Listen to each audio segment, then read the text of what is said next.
નમસ્કાર ખેડૂત મિત્રો, ખેડૂત પ્રિયા ચેનલમાં આપનું સ્વાગત છે। આજે તારીખ 9 જૂન 2023 બપોરના મહત્વના હવામાન સમાચાર। ચેનલમાં નવા આવો તો સબસ્ક્રાઈબ કરી લેજો। 5 કિમીની ઝડપે આગળ વધતું વિનાશક વાવાઝોડું બિપોરજોય ગુજરાતના દરિયાકાંઠાના વિસ્તારો પર એલર્ટ જાહેર। બિપોરજોય વાવાઝોડાને લઈને મહત્વના સમાચાર। બિપોરજોય વાવાઝોડું પોરબંદરથી 900 કિમી દૂર 50 થી 60 કિમીની ઝડપે ફૂંકાઈ શકે છે પવન। માછીમારોને દરિયો ન ખેડવાની સૂચના। અરબી સમુદ્રમાં સર્જાયેલું ડિપ્રેશન વાવાઝોડામાં પરિવર્તિત થયું છે, જેના પગલે ગુજરાતના દરિયાકાંઠે ભારે પવન સાથે વરસાદની શક્યતા છે। બિપોરજોય વાવાઝોડાને લઈને મહત્વના સમાચાર સામે આવ્યા છે। બિપોરજોય વાવાઝોડું પોરબંદરથી 900 કિમી દૂર હોવાનું સામે આવી રહ્યું છે। હવામાન વિભાગના જણાવ્યા અનુસાર આ ચક્રવાત 12 કલાકમાં વધુ તીવ્ર બની શકે છે। વાવાઝોડાની સંભવિત અસર ગુજરાતના દરિયાકાંઠે 11 થી 13 જૂન દરમિયાન વર્તાય છે।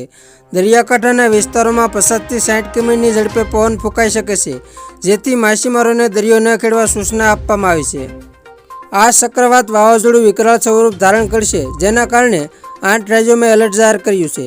હાલ ગુજરાતના દરિયાકાંઠાના વિસ્તાર પોરબંદરથી આશરે 900 કિમી દૂર અરબી સમુદ્રમાં રહેલા વાવાઝોડાની ગતિ 40 કિમી પ્રતિ કલાકની છે। મોસા બાદ વધુ એક ચક્રવાત બિપોરજોય દેશના દરિયાકાંઠાના વિસ્તારો પર ખતરો ઊભો કરી રહ્યું છે। હવામાન વિભાગના જણાવ્યા અનુસાર આ ચક્રવાતી તોફાન આવતીકાલે ભારે સ્વરૂપ ધારણ કરે તેવી શક્યતા છે। તેની સૌથી વધુ અસર કેરળ, કર્ણાટક અને લક્ષદ્વીપ, માલદીવમાં જોવા મળશે।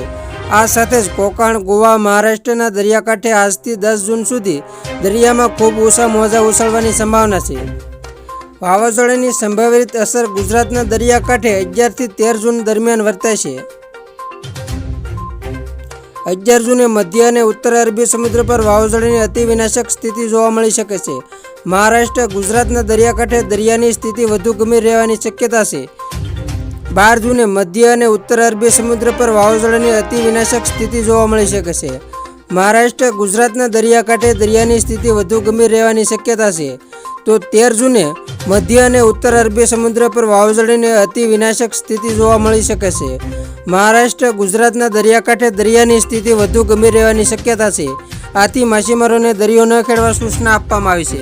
તો ખેડૂત મિત્રો, આ હતા બપોરના મહત્વના હવામાન સમાચાર।